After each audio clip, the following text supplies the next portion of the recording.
Vittorio Veneto è dipinta di verde, bianco e rosso dai 4 enormi vessilli che sventolano in Piazza del Popolo ai più piccoli tricolori appesi fuori da negozi, bar e case. In ogni angolo della città appare la bandiera italiana, i cui colori dipingono persino le aiuole. Il comune si prepara così alla chiusura delle celebrazioni per il centenario della Grande Guerra.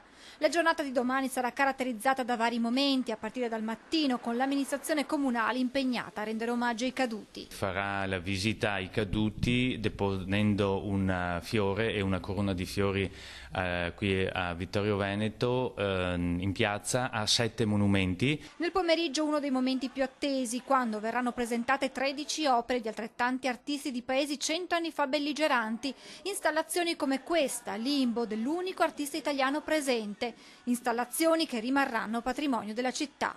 Resta un po' l'amarezza per non avere qui il Presidente della Repubblica. Sì, indubbiamente sì, anche se la risposta che ci è arrivata ha fatto capire che la scelta era stata quella di partecipare ad un'unica manifestazione nella data del 4 e quindi a Trieste. Però stiamo cercando di fare in modo che per altra occasione, e sicuramente a Vittorio Veneto non mancheranno, il Presidente della Repubblica possa essere presente. Sarà un momento di celebrazioni, senza dimenticare però le popolazioni bellunesi duramente colpite dal maltempo. In segno di rispetto nei loro confronti, spiega il sindaco Tonon, abbiamo annullato le manifestazioni che erano in programma nei giorni del disastro. Ci auguriamo tutti che pur con le gravi ferite subite la nostra gente e le nostre montagne possano riprendere vita al più presto.